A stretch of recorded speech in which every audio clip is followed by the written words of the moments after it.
All right, I'm here with BYU head men's cross country coach Ed Eyestone. Let's get right into it, Coach. So this has been a really big season for you guys. Obviously, winning Nutty Cone, winning Dellinger, winning Big 12s, all those big meets.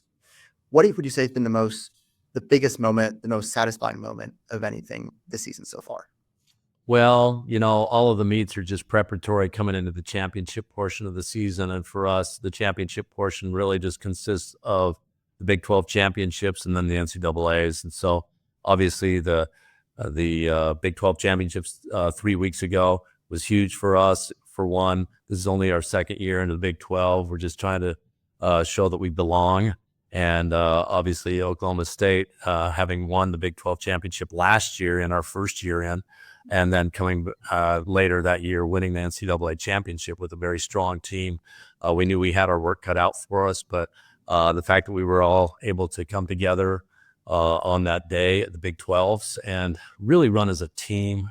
Obviously, we have Casey Klinger up front, but then super impressed with my 2 through 5 guys who just packed it up, ran together, and did some late passing. And to give a swing of points over the last little bit. We were down as many as, I think, probably 16, 17 points with just a couple of K to go. And then to make a big turnaround over the last K in particular was huge, very exciting for us. And so that was probably the highlight. Winning the Mountain Regional was kind of unintentional, as that is just qualifying a meet really for the NCAA championships. We held out a few people. We tried to run a controlled race. And then one of my guys who was an alternate, who was going to be our 5th man, just ran, knew he wasn't going to be racing here. So he put it all on the line. He passed about 11, 12 people over the last couple of K and moved us from 3rd to 1st. So happy about that, but that wasn't we probably could have gotten 5th or 6th and still advanced. So really Big 12 championships was our biggest meet. And obviously the biggest meet of the year will be the race on Saturday. So maybe it's coincidence, maybe it's not. The last time we were able to catch up with you was immediately after that Big 12 championship win. And one thing you highlighted was, the polls are obviously going to switch. BYU's 1, Oklahoma State's 2. How have you been able to help manage that pressure, manage the expectations, and the hype of being ranked as the number 1 team in the country?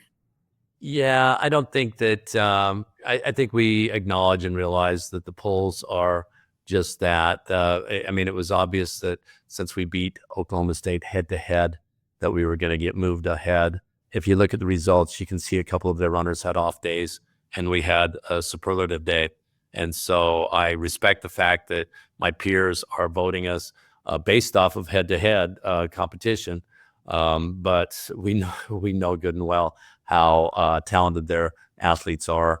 And so there's no way we were going to let that go to our head. We acknowledge that we are still the hunters more so than the hunted on this one. And I still say that if we pull this one off, it will be one of the bigger upsets in the last decade or so. So kind of switching gears away from the past, looking more towards the future, towards the Saturday. Is there any certain part of the course or certain part of the race you feel like you guys really want to hammer it's BYU section or something that you've been putting a lot of emphasis towards? Nothing in particular that I would probably want to talk specifically about. I think we're aware of the course. One reason why we came out and raced at Nutty Cone is we wanted to get an experience on the course. We went out this morning and we were the first team on the course this morning when the winter advisory was still in effect. And so we had the course to ourselves running through the snow. It was kind of fun, actually, and a nice team bonding, building experience, running through the snow and the wind and, a couple of inches of freshly fallen snow. But I think our box position on the outside, I think, is a good one. I think it'll give us a clear view to some of the stronger teams that are going to be to our right. I don't think we're going to be, face the danger of getting pinched on the inside at the, 800 meters out, so we can keep it wide. We'll run strong. We'll try to get it out well as a team. But, really that first 4K is just kind of getting out well and establishing yourself. And then that's some 4 to 6s you want to kind of be moving up, and then from 6 to 10, you just have to hunker down and pass some of the debris that has gone out too hard. Don't get caught up in the people that are slowing down, and make sure you keep your momentum going. I think when you have a good chase pack of 4 or 5 guys running together, then the likelihood of you maintaining your momentum sometimes can be a little bit better. So I like that. And I think we'll have plenty of people up front to chase. And so that will be encouraging for us. But, we've worked a lot of our workouts we do on kind of a grass park that has some hills that kind of mimic the hills that we find here in Wisconsin. We've intentionally set them up so that we can, finish on some long, grinding, gradual hills, so that we have that strength, and we've practiced. So there's two things out of that response that I found really interesting that I wanted to highlight as well. So you mentioned some stronger teams to your right. Obviously, I'm assuming one you're talking about is Oklahoma State. But outside of Oklahoma State, is there any other teams you're keeping a special eye on? Well, I mean, I think you run your own race, let the other teams run their own race. But certainly, I mean, the 3 teams out of the Big 12 could certainly be all on the podium, with BYU, Oklahoma State, and of course Iowa State. Arkansas is a very strong team as well. And I was impressed with New Mexico, the way they looked running in the snow at the regionals. So, and all of those teams are, to our right. I think Oklahoma State's, in position 20 or 21. I think Iowa State is also there. So it's not going to be so much focusing on them as just doing our own job. If we do our own job, then, at the end of the race, then you try to win the race that you're in, whether that be, trying to win the overall number 1 spot individually, or if you're in the pack of 5 guys in running 15 through 20, you try to win that. And so I think as long as my guys can get out and then get, find some synergy and find the pack, the BYU pack at some point in time, then I like the thought of us running together. You build strength when you're running with your teammates. You build confidence when you're running with your teammates, and when you know that your teammates are fit and have had great results, then you just feel that much better and stronger and confident when you're running with them. And there's some enthusiasm that rolls when you realize, hey, we got a shot of being on the podium or high on the podium. And if Oklahoma State has a type of day like they had last year, and which they could do, and they've got a couple of additional athletes that they've added to their team from last year, then it may be off to the races with them. But we'll just do our very best race and see how it plays out against Iowa State's very best day, or Oklahoma State's very best day, or Arkansas's best day. And that's a nice way to kind of take the pressure off as well. You control the controllable. You stay in the moment. You enjoy the process, and if you enjoy the process and stay in the moment, then the product takes care of itself at the end. So one thing that I've noticed is almost a theme in a lot of your answers is you mentioned the weather out here. You mentioned the snow of the Mountain Regional. You mentioned getting first person there during the winter weather advisory. How do you feel like the weather's going to affect this race? Do you feel like you guys are going to thrive in it? Do you feel like it's going to play more of an advantage to you guys versus compared to some other teams? Well, the NCAA championship that we won in 2019, when we, I guess you'd say we upset NAU that year, was in really bleak conditions, kind of a freezing rain, wind, mud. So I think we have confidence that we can run in those conditions, but we can run in pristine conditions as well. I don't think it's going to be as bad on Saturday as it has been the last 24 hours here, although it's been worse the last 24 hours than they had indicated that it might be. So we wouldn't shed any tears if it continued to be bad. Being from the West and from the mountains, we're used to snow, or we're used to running in kind of bleak conditions. So that's we feel like that would be a bit of an equalizer, but I don't know that we have to depend on that. But yeah, I think all things being equal, the worse the weather, probably the better that it affects us. But I have no reason to believe that Oklahoma State or Iowa State or Arkansas couldn't run in very bad conditions as well. I'm sure their athletes are medal tested and tough as well. But I know what my guys can do. Like I've said before, I've had talented groups before. I've had tough groups before, but this is probably one of the most talented and tough teams together that I've had. Gotcha. Thank you. So shifting a little bit more towards the individual members of that team. Can you talk to us a little bit about what we might see from James Corrigan on Saturday? Obviously, he's one of the most talented athletes in this field, and it's been gaining momentum throughout the season, ending as your second scorer at Big 12s. Yeah. Well, I kind of am hoping he's in that position again. I mean, earlier in the year, I was hoping that we might see him, shoulder to shoulder with Casey for a good 1-2 punch up in the top 10. We're kind of reevaluating that. I held him out at regionals. He, kind of suffered a little bit of the cold that pretty much every team has been suffering at this point in time.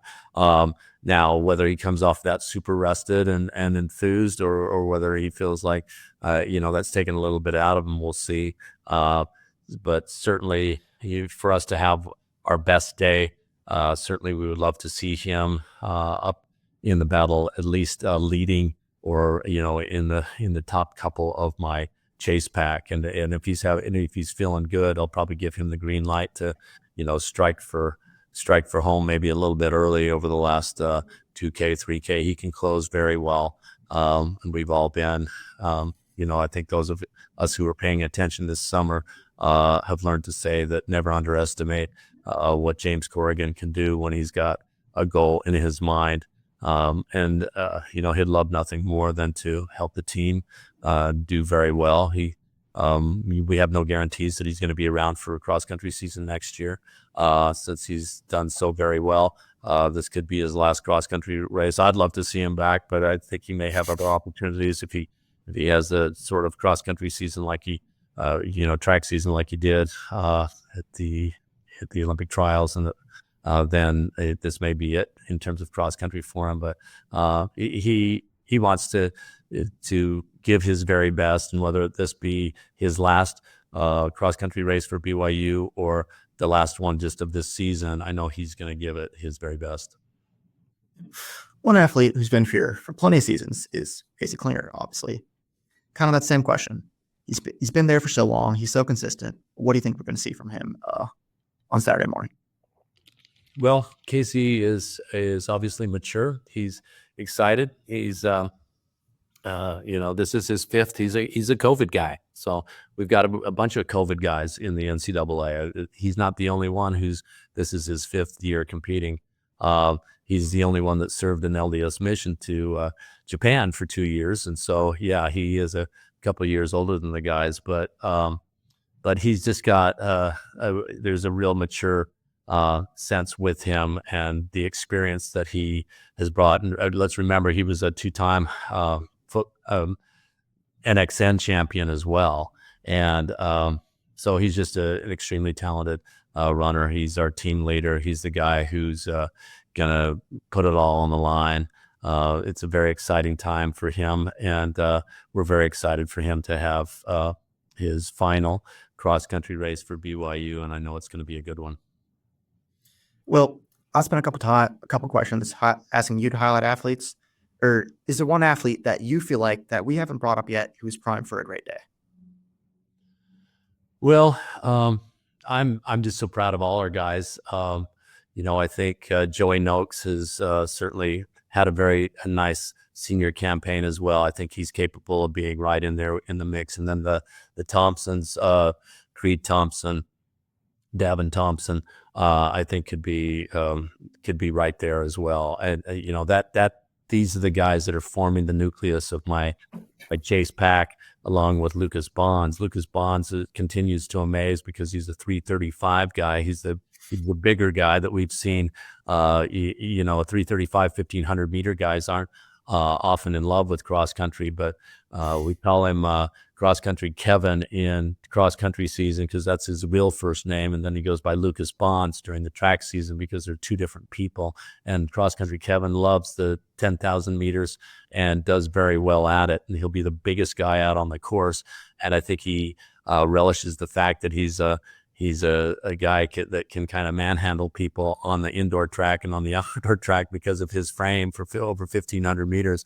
But then he can get out and do very well at the longer distances as well. So that's my chase pack. All of those guys, and it's hard to put one ahead of the other. Certainly between James, the Thompsons, Lucas Bonds, and Joey Noakes, that's going to be a formidable pack of guys. And if we can get them to somehow break up, if we could get that pack somehow ahead of the third or even fourth Oklahoma State or Iowa State guys, then I think we're going to do quite well as a team.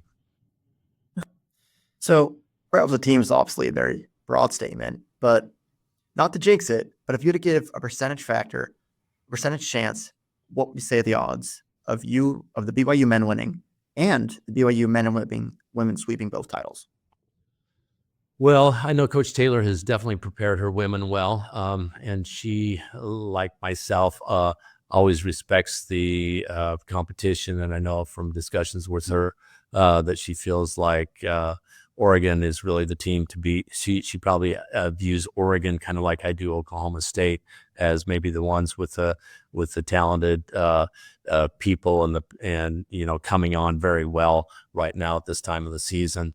To say we're both going to win, I'm not a betting man, so I'm gonna just put that off. But I am going to put some faith in our ability, faith in our abilities and our desire and our competitive streak, and say I'm going to sleep well tonight and Friday night, knowing that our athletes are going to put it all on the line. And if it turns out that we're both on the podium, I think we'll both be happy about that. I think if we're both on the top stand or the last team in each division that gets their trophies, then we'll be very excited for one for another. And that would be mark a very, very good day for BYU cross country. It's been a great year for us, both Diljit's squad and my squad. And so we're happy about things, and just with the whole Olympics and everything, it's been kind of a miraculous year really overall for BYU cross country, BYU track and field. So I was just talking to Ray Flynn just down in the lobby just before we met. He just said, well, if you guys somehow pull it off, this has got to be your best year ever. And I said, Ray, I think it already has been that. So anything else that occurs at this point is just icing on the cake. It's been just such a privilege to work with these great young men, and I know that they're going to put it all on the line, and they're going to have a fun time too. That's one thing that we try to embrace. The guys work hard, they play hard, and I know we're going to have give it our best shot on Saturday. Yep. And last but not least, so far I've kind of been controlling the narrative of this interview, but if there's one thing you wanted the world to know about this BYU men's team that we haven't already covered, this is your time to do it. Yeah, I guess I would just say they've really embraced the challenge of this year. We knew it wasn't going to be an easy one. We started off obviously they started off back in the summertime logging in incredible mileage and doing the things they had to. And then we had our season camp in the end of August. But one thing we focused on this year is, and I think they kind of took the messaging off of our guys that went to the Olympics in Mance and specifically Connor Mance, Clayton Young, was I usually do a 16-week build with them going into their marathons, whether it be the Olympic trials or the Olympic Games. And so I think our real focus was that same thing. Let's just work on the build, be patient, realize that it's not an overnight deal, and that the season in and of itself is also, broken down into kind of a build of many weeks.